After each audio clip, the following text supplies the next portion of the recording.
Welcome to the Dairy News and Views podcast, a production of the Iowa State University Extension and Outreach Dairy Team. Our podcast covers current educational, research, and industry tools available for your operation to manage healthy cows and calves while producing the highest quality dairy products.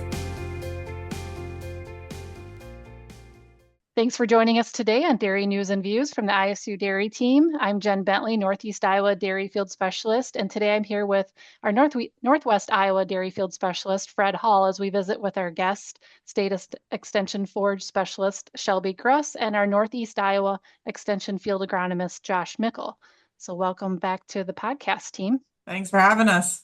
Yeah, so I guess we're having some discussions around PEAQ, and it seems like in early discussions here before we hit record on our podcast here, we were talking about alfalfa cuttings maybe kind of being all over the board as far as where we are in the state. So maybe Shelby or Josh, you want to give us an update on how things are looking, how the alfalfa fields have turned out this spring, and what you're seeing out there. Okay, I guess I'll start off. So we're kind of moving along quickly. A lot of people are starting to take this window of low humidity and getting alfalfa out of their fields. Looking at growing degree day accumulation, we're pretty good ahead. Using the estimation, if you want about 40% NDF and you cut at 700 to 750, most of the state is there, except the northern tier and the northeast. They're a little bit further behind, kept cool a little longer. But we're seeing a lot of hay fields being cut already. I haven't heard anything about too much with winter kill or any of those types of issues, or even alfalfa weevil. I know that was this big scare last year, but I haven't seen those numbers as we had last year.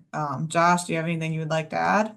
Yeah, you mentioned about the winter kill and alfalfa weevils, and that was a major concern that I had coming off this last winter because we had very little snow cover, at least in the northern third of the state, especially northeast Iowa. We had very little snow cover, and we had some very, very cold winter temperatures for an extended period of time. That was a pretty major concern. And surprisingly, at least in the early touring around the state, haven't really seen any major widespread winter killed areas. There's a few areas here and there, and you can definitely see in portions of some fields where they had very limited snow cover. But it's always surprising to see how well those alfalfa fields do bounce back. I think a major contributing factor last fall, we had some opportunities for some of those fields to really gain some extra length before going dormant. So a lot of those plants had an opportunity to store some extra carbohydrates we probably wouldn't normally be able to take advantage of. So that definitely probably was a major factor that helped us out. And I guess regarding alfalfa weevils, I know in southern Iowa, we're starting to see and hear of some alfalfa weevil feeding. I've personally looked at several fields here in northeast and eastern Iowa, and you can just start to see alfalfa weevils starting to come around. But looking at our Iowa State University on the Iowa Environmental Mesonet, there's a great tool, pest forecasting maps, and you can select alfalfa weevil. And egg hatch starts around 300 growing degree days. And we've hit that 300 easily for the entire state. Peak larval feeding starts around 575. And pretty much, I would say the bottom half of the state has reached that. About the only area that's really left is probably the northern third of the state and really northeast Iowa, just because it has been cooler than normal, really for the last month, aside from this last week where the temperature finally started to turn up, and now we're going to start to get growing degrees pretty fast. We're going to start to accumulate them. So we'll probably start to see a little bit of alfalfa weevil feeding here pretty shortly. The good thing is with farmers taking these early cuttings, that'll pretty much take care of that pest issue right then and there. We're kind of implying that seasons have changed a little on us, that spring is here and fall goes a little longer. How's that affecting stands in general? Well, it's kind of shifting our thought dates a little bit. As we're starting to think about it, our stands are greening up earlier. And so when we're thinking about evaluating our stands, we should be out there earlier. I think generally we start going, oh, we're going to go out there May 1st and start to see where our stands are.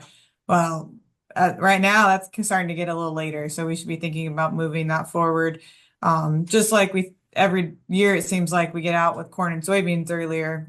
I mean, our alfalfa is going to be the same way. It's going to start shifting earlier in that spring time frame. And then in the fall, that last harvest date is we're going to start being a little bit more enticed to take the next harvest until we're kind of butting up to that killing frost. And so just being a little bit more aware, thinking about it. And I know a lot of people like to take that final harvest right before the killing frost, that thinking, oh, we're going to have a killing frost in the middle of October. But being aware that sometimes it hasn't happened till mid-November last year in central Iowa. And so we got to be thinking about when that last harvest is going to occur. And if we should or shouldn't kind of slide in that last harvest in there. I would say just to add to that, especially this spring, it seems like we kind of got caught a little bit off guard with just how fast a lot of these alfalfa fields have really taken off and greened up, and how fast first cutting suddenly showed up. And I guess just a good reminder of the importance of using the PEAQ calculator, looking at growing degree days versus looking at the calendar on the fridge.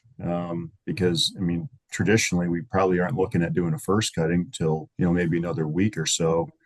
And just with the growing degree days and the moisture we've had, a lot of these plants, especially in genetics, has helped us out so far along the way that they don't need as much time, it seems like, anymore, and everything just goes a lot faster. So I guess just kind of a reminder of the importance of maybe why looking at the calendar on the fridge isn't always the best, and getting out there and scouting your fields earlier than expected, and just staying in tune with some of the tools that are available now. That can be extremely beneficial. I agree completely. Maybe get out that growing degree day calendar to see when we're starting to accumulate, and use that to know when you go out for PEAQ, and not necessarily your calendar on the fridge. It's a great point, Josh. Yeah, and so that's a good point to bring up, that our ISU Extension and Outreach county offices, depending on where we're at the state, some of us go out and measure some particular fields. So we have that updated, and I was kind of looking at that last week, like, oh, I should probably be getting my measurement stick out already, and it kind of snuck up on me this year because it's May 12th already. But explain to us what PEAQ is, and how it's a valuable tool for that first cutting alfalfa. So PEAQ stands for the Predictive Equation for Alfalfa Quality. And so basically it's a way that we can go out and predict what the quality is going to be. Particularly that first cutting, it can be really hard to estimate, especially when we're going with warm temperatures and precipitation. It just varies from year to year considerably, especially when we're comparing it to our cuttings in the season. And so we go out, you're going to measure the height of the tallest stem, and you're going to also measure the most mature stem and what stage that's in. And there's 3 stages: vegetative, bud, and bloom. And so it's going to give you an idea of what stage your alfalfa is in, but how tall it is, because how tall it is going to start to play a large role in how much NDF and fibers in the plant. And if we're going to start losing leaves lower in the canopy. And so between those two, it's going to give you an estimation of relative feed value. Some tables give relative feed value, other tables give NDF percentages. And so depending on which one you use, our tool that we have online that our county offices are using, we use relative feed value to give estimations on that. And so you take that in multiple spots throughout your field to get a field average on what your field stand is at.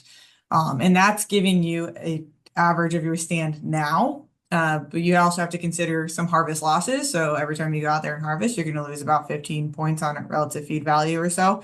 And so if you're at 175 and you want 160, going out now and harvesting is kind of where you should be at, because that'll be about 160 by the time you get it in the barn. And so I was actually just pulled up the PEAQ map for Iowa and seeing where we're at. And depending where you're at, we have some Washington County fields that are already at 145 for relative feed value at 33 inches tall. So things are progressing fairly quickly. Josh, do you have anything to add to that? Yeah, I think that one thing that's really surprising to producers, Hmm. those of us who take these measurements, is how fast these fields will degrade, just how fast our relative feed value can go down.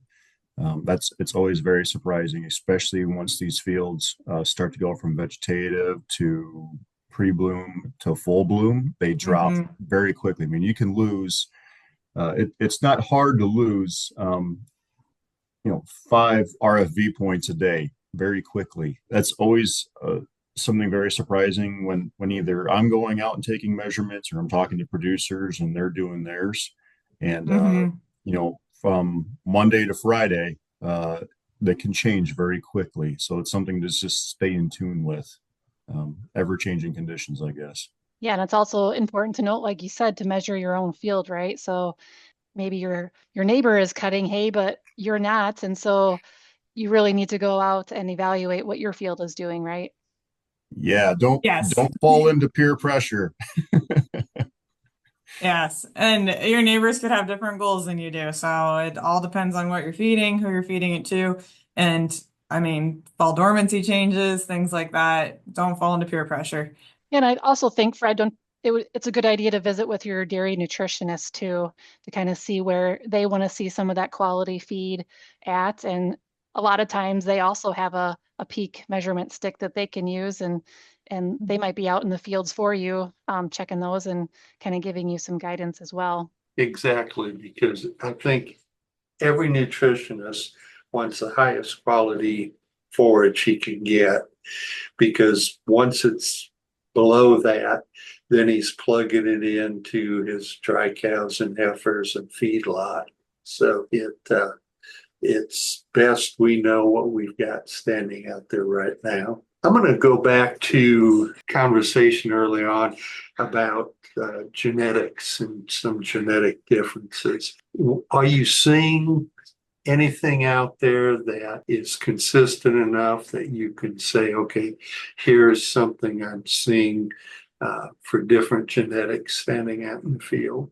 So one thing that I've seen is we're starting to get a little bit higher in fall dormancies as winter survival has been unlinked with fall dormancy. So we can select a fall dormancy that's one or two higher comparatively before, with a winter survival that's still very low, like one or two.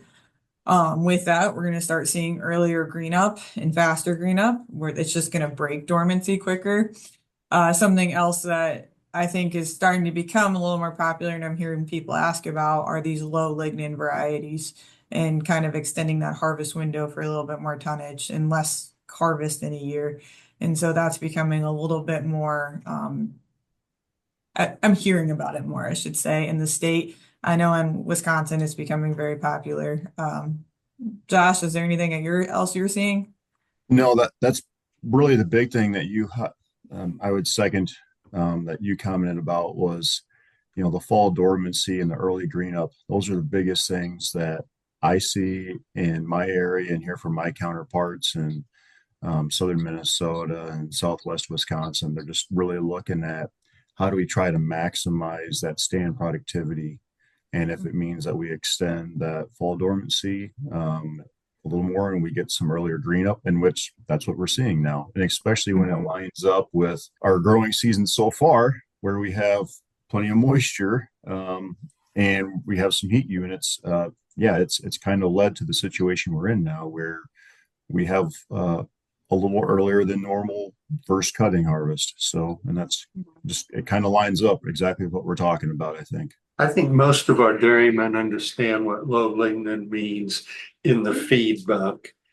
But is there anything in the standing alfalfa side that that means different from what they may be used to? I think it's just mainly the harvest schedule currently. And so it's just going to impact, like you can extend that. You just have a little bit more flexibility in letting that stand be out in the field for a little longer and still get that relative feed value that you're looking for feeding out.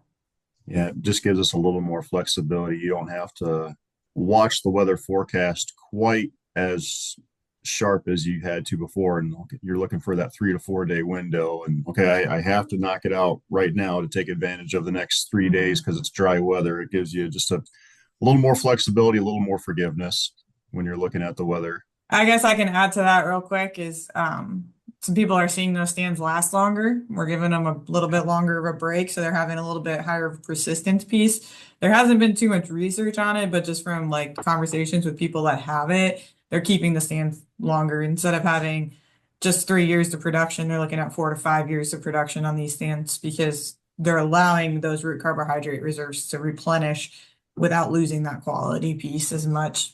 Well, thanks, Josh and Shelby. As we wrap up here, I think you brought a lot of good information and some good tips as we begin our harvest season of alfalfa. And we want to make sure that we're producing the highest quality feed that we can to maximize milk production here in the next couple of months. So any last couple comments that you have? I just say if you haven't been in your fields yet, you should go take a look. Depending on where you are, looking at the RFE table that ISU puts out, Muscatine County, you're already at some fields are at 164. Washington's below 160 already.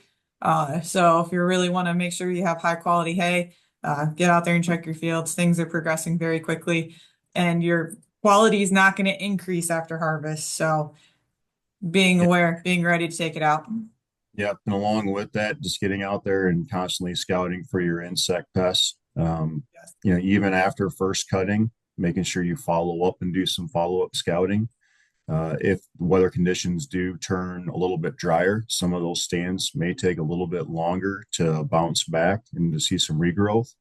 And that's an opportunity for pests to come in and take advantage. So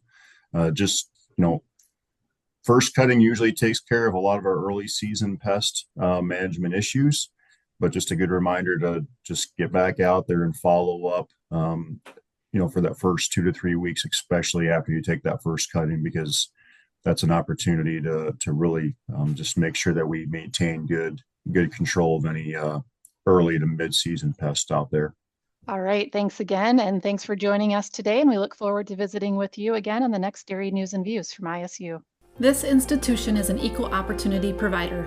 For the full non-discrimination statement or combination inquiries, go to www.extension.iastate.edu/diversity/ext.